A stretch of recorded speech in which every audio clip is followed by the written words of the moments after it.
This video is a continuation of my previous upload, which was directed to British Airways and sparked by their recent decision not to allow certain musical instruments within their cabins, although they clearly fit in their overhead compartments. If you'd like to find out more about why I think this is a terrible idea and will cause a PR nightmare when some of these instruments inevitably break, you are welcome to check out my previous video about it, which will be linked in the description down below. There has actually been a case of a musician carrying a Stradivarius violin being denied boarding on a British Airways flight only a few days ago, just like I predicted, and I will address their answer to this incident in a later upload. In the meantime, however, this video is not only directed to British Airways, but to any airline that is willing to listen. You see, musicians and airlines have had a long-time rivalry in most of the world, and it's really disappointing to see this trend of non-low-cost airlines uselessly tightening the regulations around musical instruments, considering how easy it would be to fix this problem in a way that benefits airlines, their staff, and musicians at the same time. Therefore, I present to you 4 ways to solve the musical instruments as cabin baggage issue at no cost to the airline. Way number 1.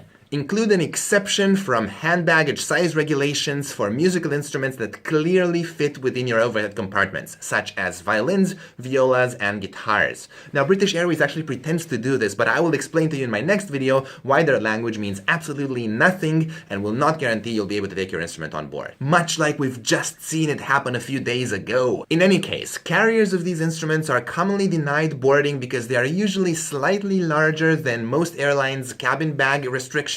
Now, some places already legally mandate that airlines allow these smaller instruments on board, like the United States, but even there are multiple loopholes that airlines can use to get around these regulations, let alone the fact that many US flights are actually code shares of international airlines that are not subject to these rules at all. The reason I believe musical instruments warrant an exception is that they are extraordinarily fragile and expensive pieces of art, some of which were built by makers who have long been dead and are therefore both historical artifacts and irreplaceable. To put things in perspective, the most expensive violin is worth just under 1/4 of a brand new Airbus A320 airplane.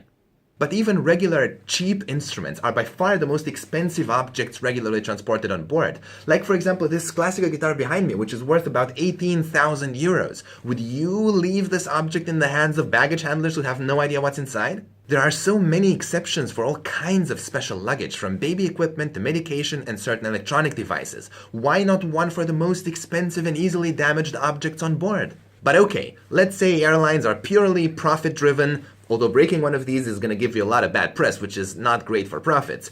But let's just look at another solution. Way number 2. Allow us to book extra overhead room.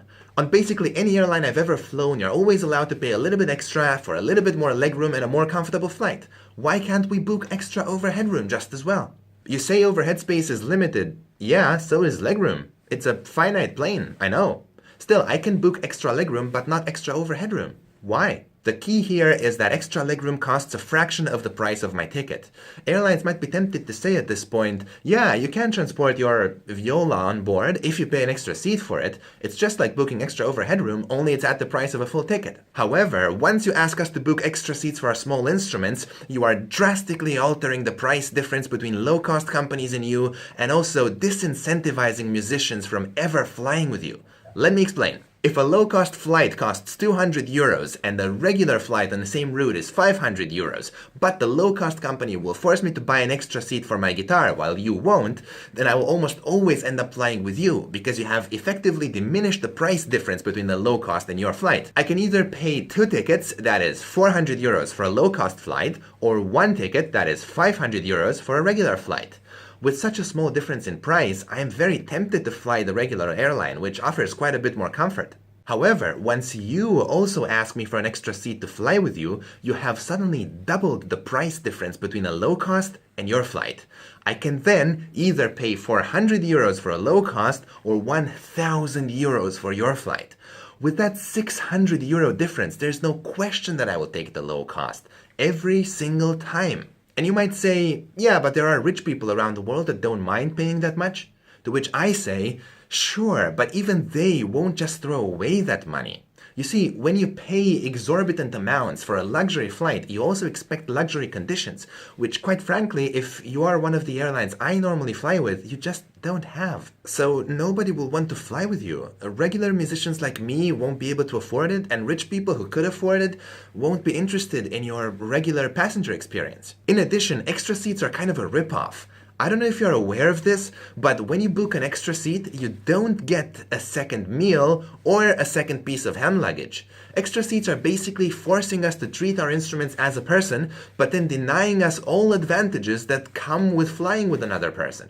It makes absolutely no sense, and honestly, it's disrespectful towards the passenger. So just let us book extra overhead space. It makes so much sense. Okay, but let's say you don't want to do that either. There are other solutions. For example, way number 3, quid pro quo. Allow us to take our instruments on board if we can convince at least 2 other passengers with large but permissible cabin bags to check them in.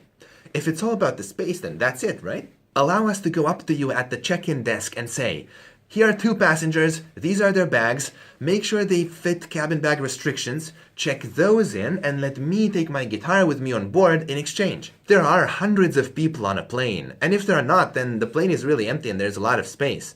I am sure I will find 2 kind souls to help me take my guitar on board. And I assume full responsibility if I can't. I will simply not fly, as I've done so many times in the past when I was simply denied boarding. Okay, but let's say even that's too complicated, although it's really not. But let's pretend it's impossible. How about this radical idea? Way number 4, brand deals. We get paid by string makers, instrument manufacturers, even fashion labels sometimes to promote their products in our concerts, programs, and online content. Why not airlines? Sponsoring musicians, concerts, festivals? Think about it.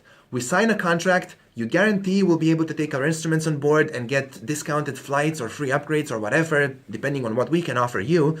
And in exchange, we either make videos about you or mention you in our concert programs, in accordance to whatever it is that we've negotiated. Like I said in my previous video, wouldn't it be nice to have positive publicity about an airline's treatment of musicians for a change?